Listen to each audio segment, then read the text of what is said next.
గణేష, ఏంటయ్యా ఈ సంవత్సరం ఎలా చేసావు? ఒక పండగ లేదు, ఒక పబ్బం లేదు. నీ దయ వల్ల గత ఏడాది నాకు మంచి జాబ్ వచ్చింది. నేను సంపాదించిన డబ్బులతో నీ బొమ్మ కొని మా వీధి వాళ్ళకి స్పాన్సర్ చేద్దాం అనుకున్నాను. ఈ కరోనా దయ వల్ల ఏది లేకుండా పోయింది. చా మానవా, బాగున్నావా? ఎవరు? ఎక్కడి నుంచి వచ్చింది ఈ వాయిస్? ఒరే మాదాపూర్ మహేష్, నిన్నేరా? నువ్వు మనిషివా? సారీ గురు, నువ్వు విగ్రహం అనుకుని నీకు దండం పెట్టేస్తున్నాను. కానీ గురు, వేషం మాత్రం అదిరిపోయింది. ఓరిని, నేను నీ మొబైల్లో ఉండే వాల్ పేపర్ లా కనిపిస్తే గానీ నమ్మేలా లేవు. నేను నిజంగానే వినాయకుండ్రా బాబు. ఊరుకో గురు, నువ్వు మరీ కామెడీలు చేసేస్తున్నావు. రేయ్, నువ్వు 7వ తరగతిలో ఉన్నప్పుడే మీ నాన్న జోబులోంచి 1000 రూపాయలు కొట్టేశావు. ఆ విషయం ఎవరికైనా తెలుసా? ఈ విషయం నా గణేశుడి తప్పించి మరి ఇంకెవరికి చెప్పలేదే.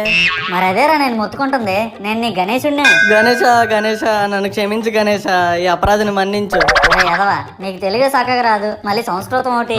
ఏంటి గణేష, ఈ సంవత్సరం ఎలా చేసావు? నీ బర్త్డేని గ్రాండ్ గా చేద్దాం అనుకున్నాను. ఏడ్చేర్లే, మీ సెలబ్రేషన్స్ నాకు తెలియబేటి. చందా పేరు చెప్పి దందా చేస్తారు. ఓ నా దండిన డబ్బుల్ని ఏదైనా మంచి పని కోసం